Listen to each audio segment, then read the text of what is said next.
Hello दोस्तों, आप सब कैसे हो? मैं ज़रीफ़ अहमद आपका स्वागत करता हूं हमारे यूट्यूब चैनल एग्ज़ाम की तैयारी पर। देखिए दोस्तों, हम आपको विशेषण पढ़ा रहे थे और विशेषण में हमने आपको 2 लेक्चर पढ़ा दिए हैं और तीसरा लेक्चर पढ़ाने जा रहे हैं, जिसमें आज गुणवाचक विशेषण होगा, यानी कि विशेषण का ही प्रकार है और ये पहला प्रकार है गुणवाचक विशेषण। इस गुणवाचक विशेषण को हम पढ़ते हैं दोस्तों। तो गुणवाचक विशेषण, इसकी परिभाषा की बात करें, डेफिनेशन की, तो जो शब्द संज्ञा और सर्वनाम शब्दों के गुण, भाव, दशा, दोष, स्वभाव, आकार, प्रकार, रूप, रंग, संबंध का बोध होता है या कराते हैं, उसे गुणवाचक विशेषण कहते हैं या वहाँ पर गुणवाचक विशेषण होता है। यानी कि जो शब्द संज्ञा और सर्वनाम शब्दों के गुण, भाव, दशा, दोष, स्वभाव, आकार, प्रकार, रूप, रंग, संबंध का बोध कराते हैं, वहाँ गुणवाचक विशेषण होते हैं या गुणवाचक विशेषण कहलाते हैं। अब वो कौन कौन से गुण होंगे उनके बारे में हम चर्चा करते हैं दोस्तों। देखिए, पहले गुण की बात करेंगे तो गुण अच्छे भी होते हैं और बुरे भी होते हैं, ये ध्यान आपको रखना है। तो देखिए, गुण की बात करें तो कौन कौन से शब्द हैं, तो सच्चा, भला, उचित, दानी, न्याय, शांत, सीधा, बुरा, झूठा, सुंदर, मीठा, खट्टा और विद्वान। तो देखिए, बुरा जो है ये भी एक गुण ही है। मतलब गुण 2 प्रकार के होते हैं, यानी कि बुरे भी होते हैं, और बुरे जो चीज़ें होती हैं, जो बुरी आदतें होती हैं, उनको हम दोष कह सकते हैं या अब गुण कह सकते हैं। तो गुण बुरा भी होता है, सच्चा भी होता है। तो ये सारे क्या हैं? गुण हैं। मैंने कहा भला आदमी, मैंने कहा सच्चा आदमी, ठीक है, मैंने कहा मोहन सच्चा है। तो यहाँ पर ये सच्चा, ये सारे शब्द क्या हैं? विशेषण शब्द हैं। और कैसे विशेषण शब्द हैं? तो ये गुणवाचक विशेषण शब्द हैं। अब दूसरे शब्द होंगे आपके दोष या अवगुण से, जैसे झूठा आदमी, बुरा मोहन, पापी लड़का, अन्याय व्यक्ति, दुष्ट लड़का, अशांत व्यक्ति, अनुचित व्यक्ति। तो ये सारे जो शब्द हैं हमारे, ये कैसे हैं? यानी कि गुणवाचक शब्द हैं, यानी कि गुणवाचक विशेषण शब्द हैं। और गुणवाचक विशेषण में कौन से हैं? दोष यानी कि अवगुणवाचक विशेषण हैं। आगे देखते हैं। देखिए, दशा। तो दशा, किसी भी व्यक्ति की दशा, किसी भी चीज़ की दशा हो सकती है, ठीक है। दशा से रिलेटेड जो शब्द होंगे, तो गीला, मैंने कहा कुर्ता गीला है, ठीक है। अब यहाँ पे कुर्ते की विशेषता बताई जाती है, कुर्ता कैसा है? गीला है। तो गीला जो शब्द है वो किसकी विशेषता बता रहा है? कुर्ते की विशेषता बता रहा है। यहाँ पर किसकी विशेषता बता रहा है? कुर्ते की। मैंने कहा सूखा व्यक्ति, ठीक है, घना, बिरल, धनी आदमी, गरीब आदमी, ठीक है, उसकी दशा बता रहा है कि आदमी जो है धनी है और यही आदमी गरीब है।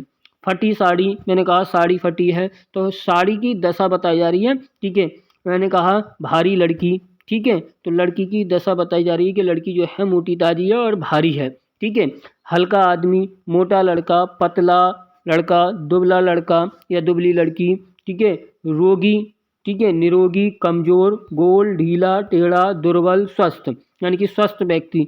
ये सारे जो शब्द हैं वो गुणवाचक विशेषण शब्द हैं, क्योंकि ये दशा को दर्शाते हैं, यानी कि किसी भी चीज़ की या किसी वस्तु या किसी व्यक्ति की दशा को दर्शा रहे हैं दोस्तों। तो ये सारे शब्द क्या हो गए? गुणवाचक विशेषण हो गए, यानी कि विशेषण भी हैं और विशेषण में किस प्रकार के अंतर्गत आते हैं? तो गुणवाचक विशेषण के अंतर्गत आते हैं दोस्तों। आगे देखते हैं। आकार। आकार जो हो सकता है, किसी भी चीज़ का आकार होता है, शेप होता है, इंग्लिश में शेप बोलते हैं। तो आकार की बात करें दोस्तों, तो भद्दा, भद्दा भी एक आकार है। सुडौल, सुंदर भी एक आकार है, यानी कि, ठीक है। टेढ़ा मेढ़ा, मोटा लंबा, चौड़ा ऊंचा, गहरा, गोल, चौकोर, नुकीला, तिरछा, सीधा, त्रिभुजाकार।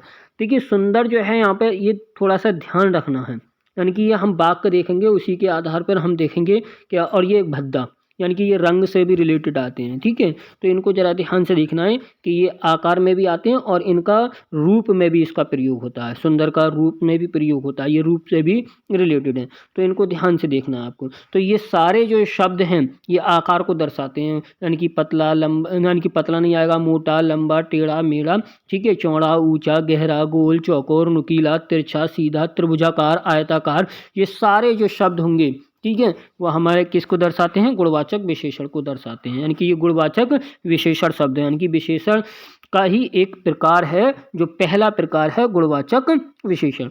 रूप, यानी कि अब रूप आता है सुंदर, कुरूप, चितकबरा, चितकबरा भी एक रंग ही होता है, यानी कि रूप भी होता है।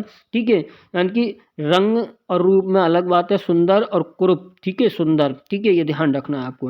रंग में जितने भी रंग होंगे, दोस्तों, नीला, काला, पीला, नीला, काला, पीला, सुनहरा, चमकीला, फीका, धुंधला, चितकबरा। ठीक है, ये सारे के सारे क्या हैं, रंग हैं। और रंग वाले जितने भी शब्द होते हैं वो विशेषण शब्द होते हैं, लेकिन ये किसी के रंग को दर्शाते हैं, यानी कि किसी का गुण को दर्शाते हैं, तो ये गुणवाचक विशेषण शब्द कहलाएंगे दोस्तों। अब भाव की बात करते हैं। ठीक है, तो इसमें गुणवाचक शब्द में यानी कि आपके भाव भी आते हैं, तो भाव की बात करेंगे। अच्छा, ठीक है, उसका भाव जो है अच्छा है, सूरवीर, कायर, बलवान, दुर्बल, दयालु।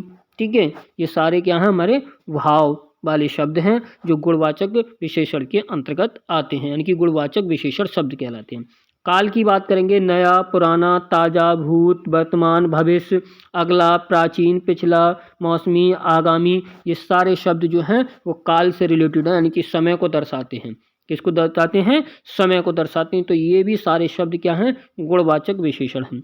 आगे देखते हैं स्थान। तो स्थान की बात करें हम, तो जैसे स्थान में क्या आएगा, देसी, विदेशी, भीतरी, बाहरी, पंजाबी, मन की बाहरी, रूसी, बिहारी, जापानी, पूर्वी। ठीक है, और बायां स्थान, दायां, ये स्थान है कि बाएं चलिए, दाएं चलिए, सतही, ऊपरी, असमी, ये सारे जो हैं हमारे स्थान हैं। तो ये भी हमारे किसके अंतर्गत आते हैं, यानी कि गुणवाचक विशेषण के अंतर्गत आते हैं दोस्तों। तो ये सारे आपको शब्द ध्यान रखेंगे, कौन से शब्द गुणवाचक विशेषण के अंतर्गत आते हैं, और वो सारे के सारे शब्द क्या कहलाते हैं, गुणवाचक विशेषण कहलाते हैं। अब देखिए थोड़ा इनसे वाक्य देख लेते हैं। ठीक है, वाक्य कैसे आएंगे, किस तरीके से प्रश्न पूछा जाएगा, ठीक है, उनके बारे में चर्चा करते हैं।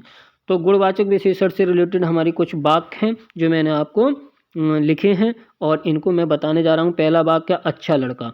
तो देखिए लड़का जो है यहाँ पर अच्छा है, ठीक है, लड़के की विशेषता बताई जाती है, तो यहाँ पर ये गुण है, यानी कि गुणबोधक विशेषण कहलाएगा। यानी कि विशेषण तो है, अच्छा शब्द जो है वो विशेषण है, लेकिन ये परिमाण है, ठीक है, या संख्यावाचक है या गुणवाचक है, यहाँ पर तुलना होती है। 4 विशेषण आपको दे दिए जाते हैं ऑप्शन में, और उसमें से देखना है कि गुणवाचक है या संख्यावाचक है, या उसमें भी निश्चित संख्यावाचक है या अनिश्चित संख्यावाचक है, या सार्वनामिक है, ये आपको चुनना होगा। 4 विकल्प दिए जाएंगे। तो यहाँ पर जो है हमारा ये अच्छा जो शब्द हो जाएगा वो गुणवाचक हो जाएगा। दूसरा, वे विद्वान व्यक्ति हैं, श्याम शांत स्वभाव की लड़की है। तो देखो विद्वान ये तो अच्छा गुण है, ठीक है, और शांत स्वभाव भी हमारा ये गुणवाचक हो गया। ठीक है, आगे देखते हैं। मोहनदास एक दानी व्यक्ति हैं। ठीक है, मोहनदास एक दानी व्यक्ति हैं, तो यहाँ पर दानी तो बहुत अच्छी बात है, दानी व्यक्ति हैं तो गुणवाचक हो गया। चौथा, राम सच्चा लड़का है, तो देखो यहाँ पर सच्चा आ गया। मोहन सीधा लड़का है तो सीधा आ गया। छठा, बे भले व्यक्ति हैं, गुणबोधक हो गया, बे भले व्यक्ति हैं, तो यहाँ पर ये ध्यान रखना है। राधा बहुत मीठी लड़की है, तो देखो मीठापन जो होता है वो गुणी होता है किसी भी स्वभाव का, यानी कि ये स्वभाव से रिलेटेड है, यानी कि राधा बहुत मीठी लड़की है, तो मीठी जो शब्द है यहाँ पर गुणबोधक हो जाएगा। 8वां देखेंगे, राधा बहुत बुरी लड़की है। अब देखो यहाँ पर ये गुणवाचक तो है, लेकिन गुणवाचक में यहाँ पे थोड़ा सा और इसके अंदर देखेंगे तो दोष गुणबोधक हो जाएगा या अवगुण बोधक हो जाएगा, ये ध्यान रखना। नमा, राम झूठा लड़का है, तो दोष गुणबोधक हो जाएगा, ठीक है, या अवगुण बोधक हो जाएगा। छठा देखेंगे, 10वां देखेंगे, श्वेत पत्र, यानी कि रंग बोधक हो जाएगा, यानी कि गुणवाचक है लेकिन गुणवाचक में ही ये एक रंग बोधक है, यानी कि रंग से कह देंगे आप, ठीक है। और 11वां देखेंगे, गंदी बस्ती, तो ये भी दोष बोधक हो जाएगा, यानी कि किसके अंतर्गत आएगा, गुणवाचक है, गुणवाचक के अंतर्गत ये कौन सा हो गया, दोष बोधक हो गया।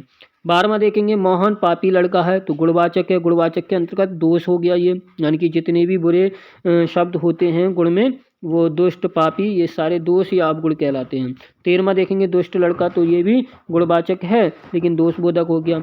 अन्यायी व्यक्ति, तो ये गुणवाचक है लेकिन दोष बोधक हो गया। अन्यायी जो शब्द है यहाँ पर क्या हो गया, दोष बोधक हो गया। आगे देखेंगे, कुरूप लड़का, तो कुरूप क्या है, रंग है, यानी कि ये रंग बोधक हो गया, यानी कि रूप बोधक हो गया, सॉरी। कुरूप जो है सुंदर को दर्शाता है, तो ये रूप बोधक हो गया, लेकिन ये है गुणवाचक, लेकिन इसके अंतर्गत आएगा रूप बोधक के अंतर्गत।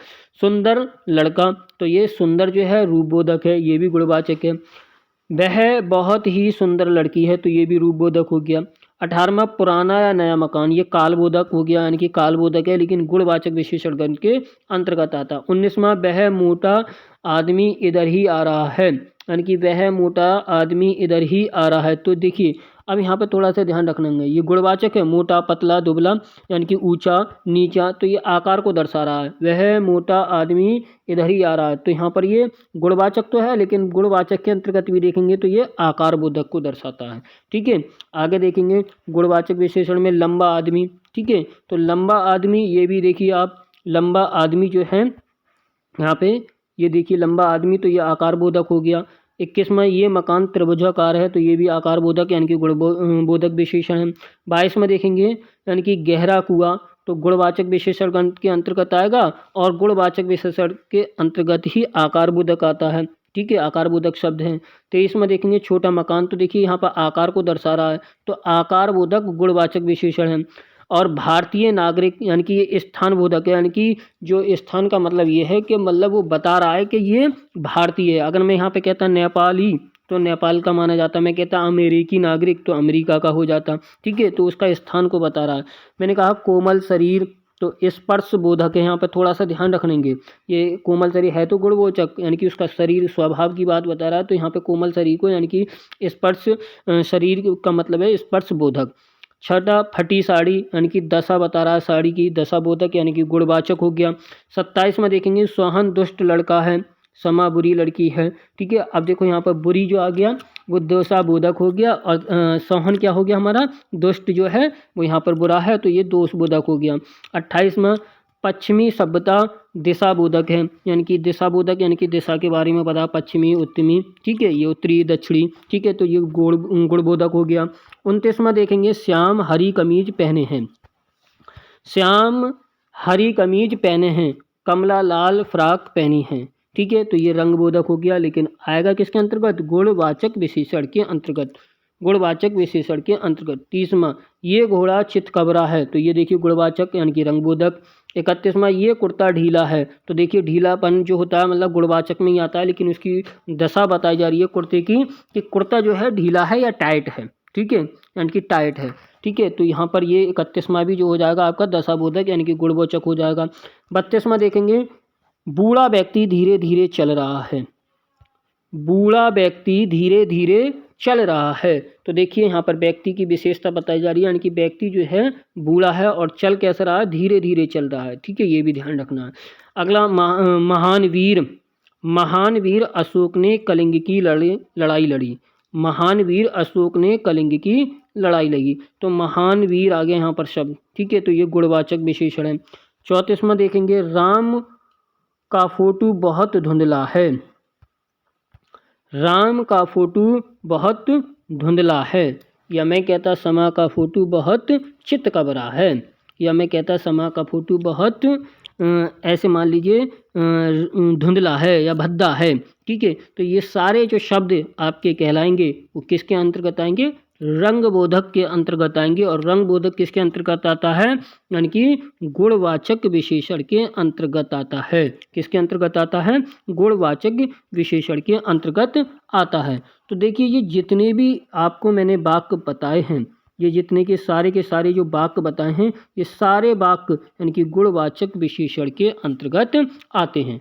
देखिए दोस्तों, जो मेरा जो नाम है वो ज़रीफ़ अहमद है, और देखो आपको दिख रहा है कि ज़रीफ़ अहमद मेरा नाम है और ज़रीफ़ अहमद का ये नंबर है।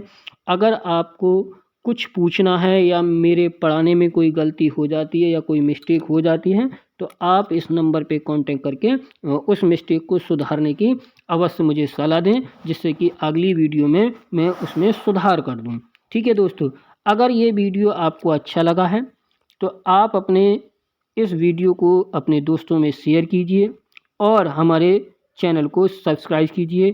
थैंक यू, धन्यवाद।